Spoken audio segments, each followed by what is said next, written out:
Isa na namang umaga na puno ng pag-asa mula sa salita ng Diyos.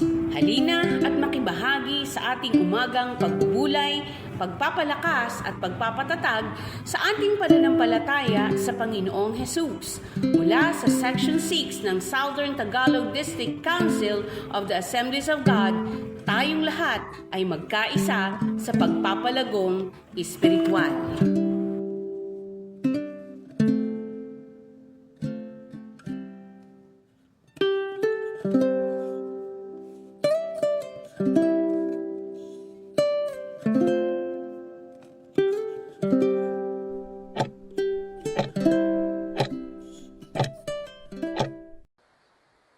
Praise the Lord, purihin ang Panginoon sa panibagong buhay at kalakasan na ibinigay sa atin ng ating Diyos.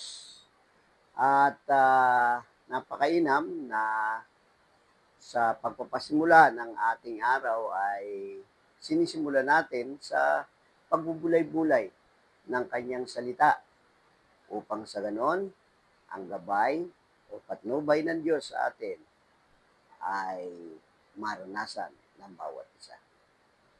Ang atin pong pagbubulayan ngayon ay mababasa natin sa 2 Timothy chapter 1, verse 13, na ang sabi po ay ganito: gawin mong batayan ang mabuting aral na itinuro ko sa inyo at manatili ka sa pananampalataya at sa pag-ibig na tinanggap natin sa pamamagitan ng ating pakikipag-isa kay Kristo Jesus. Tayo po muna ay manalangin. Panginoon, salamat sa napakagandang umagang ito. At tunay na walang panahon na hindi maganda pagkat ikaw ang may likha nito. Kaya naman, Panginoon, sa pagsimula ng aming araw, hayaan mo na mapupurihan kita, mapasalamatan ka namin, at magbulay-bulay ng iyong salita. Patnubayan po kami sa pagbubulay ng iyong mga salita. Salamat po sa pangalan ni Jesus. Amen. Amen. Muli po, magandang umaga po sa ating lahat, sa aking mga kapatid, sa pananampalataya. Salamat po sa Panginoon. Pagka tayo muli ay magbubulay-bulay ng kanyang salita. Ang sulat ni Pablo kay Timothy ay isang paalala sa bawat mananampalataya na huwag lumayo sa mga aral ng pananampalataya. Sa panahon ngayon, napakaraming katuruan at impluensya na maaring magpalayo sa atin sa katotohanan ng salita ng Diyos. Kaya ang hamon ni Pablo ay malinaw. Hawakan at isabuhay ang mabuting aral ng pananampalataya at pag-ibig kay Kristo. Tingnan po natin ang talata na ating binasa. Sabi doon, gawin mong batayan ang mabuting aral na itinuro ko sa iyo. Ibig sabihin, hawakan ang mabuting aral. Ang ibig sabihin nito ay huwag nating palitan o talikuran ang mga turo ng salita ng Diyos. Kahit may mga bagong uso o katuruan sa mundo, manatili tayong tapat sa katotohanang itinuro ng Biblia.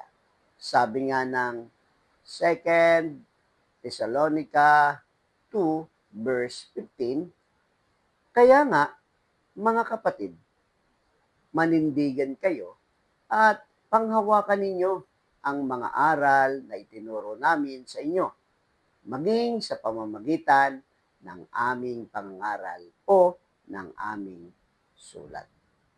So, kapatid, ang katotohanan ng Diyos ay hindi nagbabago kahit mabago ang panahon. Yan po ang katotohanan.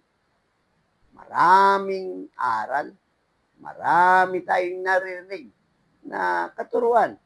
Ngunit, manghawakan tayo sa mabuting balita na aral na itinuro sa atin ng banal na kasulatan.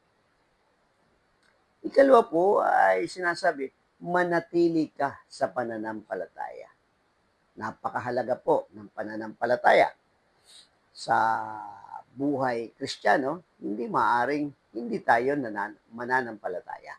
Pagkat sabi po ng banal na kasulatan sa Hebrews chapter 13 o 6, 11, verse 6, sabi po gano'n it is impossible to please God without faith. So, kaya mahalaga ang pananampalataya. Ito ay nagbibigay lakas sa atin upang patuloy tayong lumakad kahit hindi natin nakikita ang kabutihan ng plano ng Diyos. Sa gitna ng pagsubok, kailangan nating kumapit sa pananampalataya na si Kristo ang ating lakas at tagapagligtas. Sabi nga ng Hebrews 10 verse 23, mahigpit nating panghawakan ang pag-asa na ating ipinahayag sapagkat tapat ang Diyos na nangako sa atin. Purihin ang ating Panginoon. Ang ating Diyos ay totoo. Ang kanyang pangako ay totoo at gagawin niya ito. Kapatid, ang tunay na pananampalataya ay nananatili kahit mahirap ang daan. Kung sa panahon ngayon, nahihirapan ka, may mga persecution, mayroong naranasan sa iyong buhay na hindi kayaya, magpatuloy lang tayo sa ating pananampalataya sa Panginoon pagkat tapat ang Diyos na nangako sa atin. Praise the Lord. Isa pa sa talatang ating binasa ay sabi doon, at sa pag-ibig na tinanggap natin sa pamamagitan ng ating pakikipag-isa kay Kristo Jesus. Kapatid, napakabuti ng Diyos.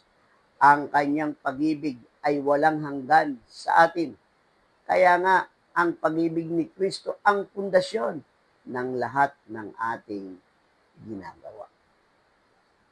Naranasan mo ba ang pag-ibig ng Diyos sa iyong buhay? Masarap maranasan. Pagkat ang pag-ibig na yon ay wagas. Kaya nga, walang makapapantay sa pag-ibig na ipinamalas, ipinadama ni Kristo sa bawat isa sa atin. Hindi sapat na alam natin ang mabuting aral. Dapat ay ipinapakita rin natin sa pamagitan ng pag-ibig sa kapwa.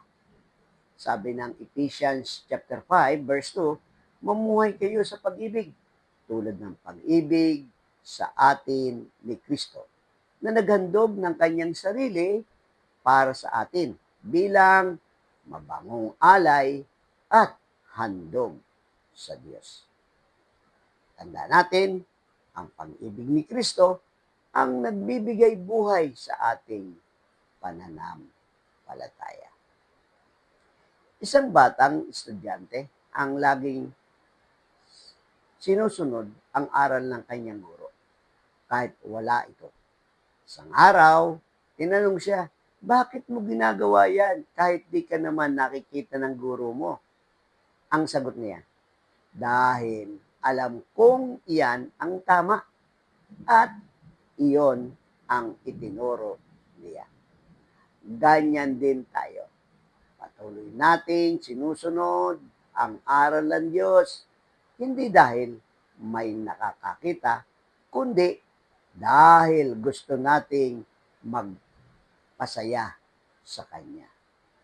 Mga magulang, mga kapatid ko po sa Panginoon, kailangang maging masaya ang Panginoon sa bawat buhay ng bawat isa. Kaya nga po, sa panahon ng pagkalito at pagbabago, ang panawagan ni Pablo kay Timoteo ay nananatili rin para sa atin ngayon. Una, sa ating pinag-aralan, hawakan ang mabuting aral. Manatili sa pananampalataya, mamuhay sa pag-ibig ni Kristo. Kung ito ang ating batayan, hindi tayo matitinag sa anumang hamon ng buhay. Salamat sa salita ng Diyos na patuloy na nagbibigay sa atin ng paalala upang mamuhay tayo ayon sa kalooban ng ating Panginoon. Tayo po ay manalangin. Ama naming Diyos, salamat sa iyong mga aral na nagbigay liwanag sa aming landas. Tulungan mo kami na manatiling tapat sa pananampalataya at pag-ibig ni Kristo. Sa bawat araw, naway makita sa aming buhay ang katapatan sa iyong salita. Patatagin mo kami, O Diyos, upang sa lahat ng panahon ay makapamuhay kami ayon sa iyong kalooban. Inadalangin ko ang kapwa kong manggagawa, ingatan mo po sila saan mo pumunta, maging ang mga nanonood o nakikinig sa morning devotion na ito, nawa ang pagpalang kamay ng Diyos ay maranasan ng bawat isa sa kanila. Salamat po. Ito ang aming dalangin sa pangalan ni Jesus. Amen.